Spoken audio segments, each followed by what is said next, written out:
Mga kalingap, mga kapartners, kasalukuyan kaming nag-i-scout sa isang barangay na ito. At isang kababayan natin ang magandang loob na bigyan ng pansin ang kanyang kapitbahay. Kaya naman agaran kong pinuntahan at inalam ang kanyang kalagayan. Mga kalingap, panibagong kwento ng buhay na naman ang inyong matutunghayan dito sa ating munting channel. Halika't samahan niyo po ako at ating alamin ang kanyang kwento ng buhay. Pilipino, lagi kang tutulog. Umuhuman ang mundo, siya ay si Joey the Great. Hindi ka pagpapalit, handang tumulong at walang iniwi. Oy, shoutout po sa atin lahat mga kalingap, mga partners. Welcome back sa ating YouTube channel, Joey the Great. Ayan. Thank you so much po sa patuloy na support at pagmamahal po sa ating munting channel. Special shoutout po doon sa mga viewers po natin, na mga patuloy po na sumusuporta sa ating munting channel. Ayan, mga kalingap, sasabak tayo ngayon sa isang voice over dahil nasira po yung ating microphone sa vlog po na ito. Ngayon susubukan po natin ipaliwanag sa inyo ang aming na-scout dito sa barangay na ito. Katulad po ng aming mga nakagawian, nag-iikot po kami sa mga liblib na barangay dito sa Samar hanggang makarating kami dito sa barangay na ito sa tabing dagat. Iniwan po namin sa gawing unahan ang aming mga service dahil hindi na po kaya sa lugar na ito ang motor dahil sa sobrang lambot po ng buhangin. Sa aming pag-iikot ay meron na rekomenda sa amin dito para kumustahin ang kanyang kalagayan. Ito po si ate na nagmamagandang loob para po sa kanyang kapitbahay. Nangingi ako ng konting impormasyon tungkol doon sa kanyang inirekomenda. Grabe, sobrang nakakaawa daw dahil siya na lang daw pala ang nagbibigay ng pagkain sa kanya. At sila rin daw ay wala rin ba halos kakayahan dahil ang kanyang asawa sa dagat lang ang kinakinabuhay. At napansin ko si ate, karapat-dapat din tulungan dahil ang kanyang bahay ay trapal na lang din ang dingding. Hanggang sa sinamahan niya ako at tinuro niya. Noong una ang akala ko ay kulungan lang ng aso, ang kubo-kubo na ito. Hindi ako makapaniwala na dito pala nakatira ang taong inilalapit niya sa akin. Nagulat ako sa bahay ng tinitirahan ng isang senior citizen na ando lang pa sa loob kaya agad ko pinasok. At nang pumasok ako sa loob ng kanyang bahay ay grabe, hindi ako halos makatayo at tanging isang tao lamang ang kasya. At yung iba, bahagi ay bulok na rin. Hanggang sa pag-upo ko ay medyo bumigay ang kanyang higaan. Kaya dito nagkumustahan kami. Nagpakilala ako sa kanya na isa akong charity vlogger. Narito ako para tumulong sa abot ng aming makakaya sa kaparaanan ng ating puting sponsor. Dito sa aming pag-uusap ay napansin ko agad ang kanyang kalagayan at nababasa ko sa kanyang mga mata ang labis na kahirapan sa kanyang pinagdadaanan ngayon. Dahil hindi na pala siya makapaghanap buhay at wala na rin ibang pinagkakuhaan ng income para meron siya panggastos at pagtustos sa kanyang pangangailangan na pagkain sa pang-araw-araw. Mabuti na lang at mayroong nagbibigay sa kanya ng pagkain sa umaga at sa hapon. Si tatay ay sobrang nalulungkot at ramdam ko ang kanyang pag-aalala dahil ang sabi niya sa kanyang mga anak na matagal na daw hindi nakikita mula na lumuwas sa Maynila. Hindi na sila nagkakausap at wala na rin komunikasyon. Kaya naman ang kanyang tanging hiling ay makumusta ang kanyang mga anak para kahit papaano bumalik sa dati ang kanilang pagsasamahan.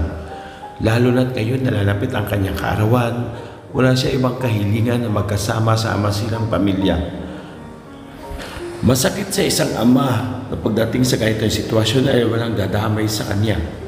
Lubos niyang inaalala ang kanyang sarili, papaano na lang kung siya ay magkasakit at walang aalalay sa kanya. Kaya ang sabi niya ay sana kahit papaano magkaroon sila ng komunikasyon ng kanyang mga anak sa Maynila para kahit papaano masuportahan ang kanyang mga pangangailangan, lalo na ngayon na mayroon siyang karamdaman sa kanyang sarili. Binabanggit niya dito na nung araw na maliliit pa ang kanyang mga anak ay sobrang mahal na mahal niya.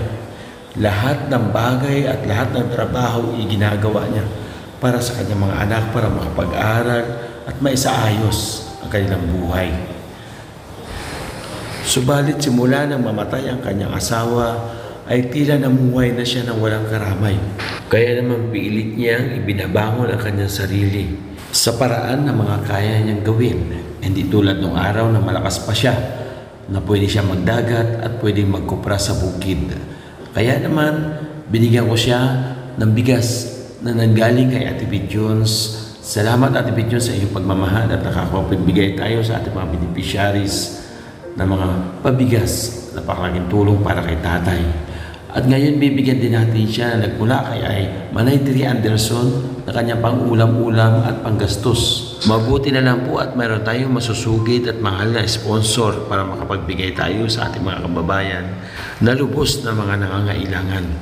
Kaya maraming salamat po talaga sa iyo, Manay Tri Anderson, kahit pa paano nakapaghandog tayo ng kaunting tulong dito kay tatay. Makikita pa rin po natin ang lungkot sa katauhan ni tatay kahit na binigyan natin siya ng kaunting pagmamahal. Dahil na rin siguro sa kanyang mga mahal sa buhay na napalayo sa kanya. Mga kalingap, ito po yung kanyang tahanan at ang tanging niyang kahilingan ay sana mapabahayan siya na kahit barong-barong lamang. Dahil sobrang nahihirapan daw siya kapag umuulan na tumutulog at wala siyang matulugan. Halos nakaupo na lamang sa buong magdamag kapag umuulan. At pasok din ang lamig sa kanyang tahanan dahil ang kanyang pintuan ay tanging karton lang. Maraming salamat sa kanyang kapitbahay na ng magandang loob sa kanya. Mga kalingap, sana isa sa mapabahayan natin si tatay dahil karapat-dapat po siyang pabahayan kahit na barong-barong lamang. Nakikita naman po natin ang kanyang tahanan. Dito po siya nagtitiis sa lakas ng ulan, sa init ng araw, at sa lamig ng magdamag. Maraming salamat po mga kalingap hanggang sa muli at syempre nagpapasalamat po ako sa ating mga buting sponsors at supporters, lalo sa mga subscribers natin at mga followers sa Facebook.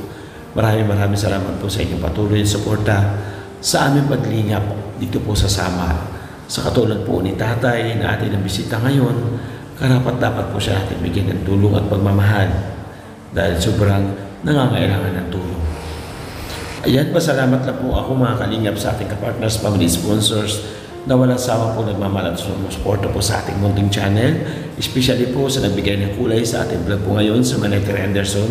Kasama na po sa ating Vic Jones sa nagbigay po ng pabigas. At yung ibang gabay pa sa ating paglingap dito sa Samar. Nandiyan po si Ma'am Barto Soman, Ate Vic Jones, Marcelina, maraming salamat po sa kay Ima Vlog. Ate Arlene Unel, thank you so much po mga kalingap. At lahat-lahat na po na nagbibigay ng pagmamahal ng paglingap dito sa atin sa Samar. Especially po si Ate Lily at Sir Larry. Thank you so much po sa kay Ima Vlog. Maraming salamat. At ganyan na rin po mga kalingap kay Kuya Bal, kay ating nakalingap, supportahan po natin. Tapos kasama na rin po siyempre ang Nag-Great Rhino, Joey the Great, The Kondoyansky TV, Nelson TV Official, kasama po si Limix TV. Mga kalingap, ito po yung gilid ng bahay po ni tatay, ay tabing dagat po. Dito po sa bayan ng Mondragon, Northern Samar. Salamat po mga kalingap, hanggang sa muli, mag-ingat po tayo palagi. God bless po us all.